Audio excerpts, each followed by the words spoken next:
মুরগির মাংসটা যদি এত টেস্টি হয় তাহলে গরুর মাংসর আর কি দরকার পড়ে। আসসালামু আলাইকুম। আজকে আমি শেয়ার করতেছি ব্রয়লার মুরগির একটা দারুণ ঘরোয়া রেসিপি। তোমরা যারা ব্রয়লার মুরগি খেতে একদমই পছন্দ করো না, তারা যদি আমার এই রেসিপিটা একবার ফলো করো, ইনশাল্লাহ তোমাদের কিন্তু অনেক ভালো লাগবে। তো চলো শুরু করি।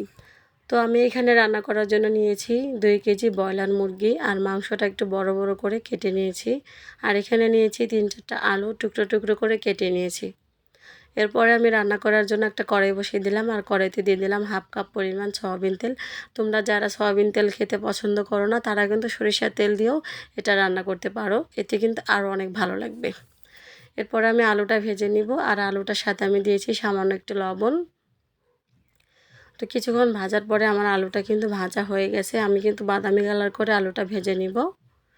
আমি কিন্তু আলুটা নামিয়ে নিলাম, আর দেখো কত সুন্দর একটা কিন্তু কালার হয়েছে।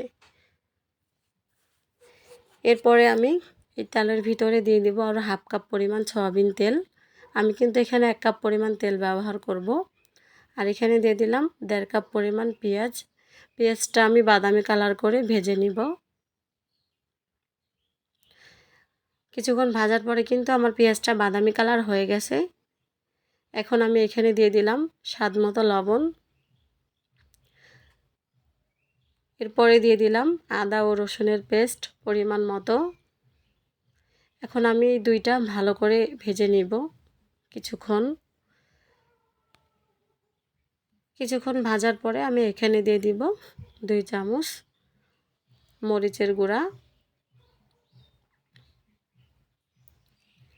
এরপরে দিয়ে দিব 1 চামচের একটু বেশি হলুদের গুঁড়া, আর দিয়ে দিব 1 চামচের একটু বেশি ধনিয়া গুঁড়া, 1/2 চামচ গরম মশলার গুঁড়া। এখন আমি সবগুলো ভেজে নিব 2 মিনিটের মতো। আর চুলার জালটা কিন্তু অবশ্যই লো আঁচে রাখতে হবে, না হলে কিন্তু লেগে যেতে পারে। তো আমি এটা 2 মিনিট ভেজে নিলাম, আর 2 মিনিট ভাজার পরে দেখো কত সুন্দর একটা কালার হয়েছে, দারুণ একটা কিন্তু স্মেল আসতেছে। এরপরে আমি এখানে দিয়ে দিব টমেটো সস। যেহেতু আমার কাছে টমেটো ছিল না, এই জন্য আমি টমেটো সস দিচ্ছি। তোমরা যদি চাও এখানে টমেটো দিতে পারো, 1 থেকে 2টা টমেটো দিতে পারো, এতে করে কিন্তু মাংসের টেস্টটা আরও বেড়ে যাবে। তো আমি এখানে 2 চামচের একটু বেশি টমেটো সস দিয়ে দিলাম। এখন আমি এটা আরেকটু ভেজে নেব। তার একটু ভাজার পরে এখানে আমি দিয়ে দিলাম মুরগির মাংস। মাংসটা দেওয়ার পরে আমি এটা ভালো করে নাড়াচাড়া করে মিশিয়ে নিব।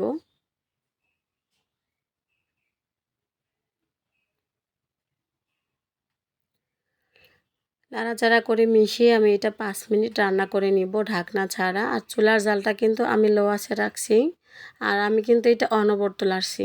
আর কষানোর ভিতরে কিন্তু মাংসের টেস্টটা বেড়ে যায়। তো আমি এটা 5 মিনিট ধরে রান্না করে নিলাম, আর দেখো কত সুন্দর ভাজা ভাজা হয়েছে আমার মাংসটা। এখন আমি এখানে দিয়ে দেব রেডিমেড মুরগির মাংসের মিক্স।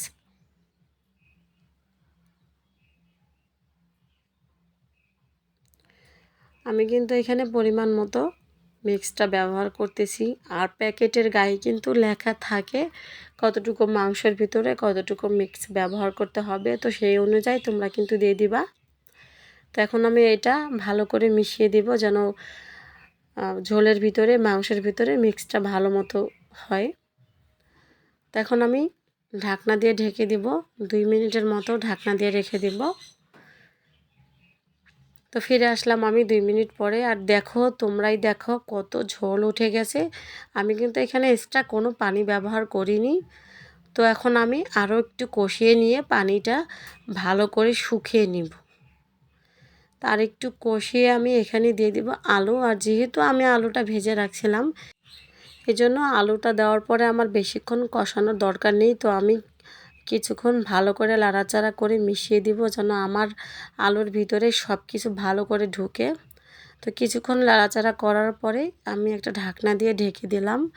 2 মিনিটের মতো রাখছিলাম, আর 2 মিনিট পরে ঢাকনাটা সরিয়ে ফেললাম। আর দেখো তোমরা, পানি কিন্তু শুকিয়ে গেছে আর মাংস থেকে কিন্তু তেল ছেড়ে দিয়েছে।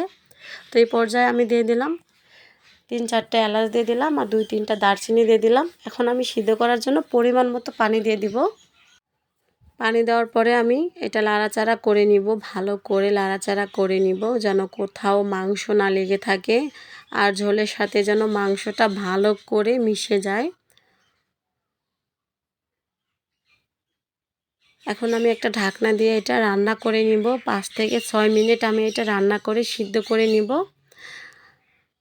5 থেকে 6 মিনিট রান্না করার পরে দেখো তোমরা, আমার কিন্তু মাংসর ঝোলটা শুকিয়ে গেছে, মাংস ভেসে উঠছে, ঝোলটা নিচে পড়ে গেছে। তো এখন আমি এখানে 1/2 চামচ গরম মশলার গুঁড়া দিয়ে এটা আরও 1 মিনিটের মতো জাল দিয়ে নামিয়ে নিলাম, আর একটু ঠান্ডা করে নিয়েছি। আর দেখো, গরুর মাংসের মতো কিন্তু লাগতেছে, খেতে কিন্তু এটা দারুণ হবে। তো ইনশাল্লাহ তোমরা যদি আমার এই রেসিপিটা ফলো করে রান্না করো, আশা করি তোমাদের অনেক ভালো লাগবে। তো একবার তোমরা বাসায় ট্রাই করে দেখো। তো আজকে ছিল আমার এই পর্যন্ত মুরগির মাংসের একটা ঘরোয়া রেসিপি।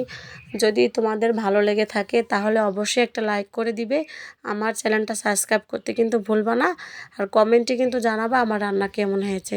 তো তোমরা সবাই ভালো এবং সুস্থ থেকো। আল্লাহ হাফেজ।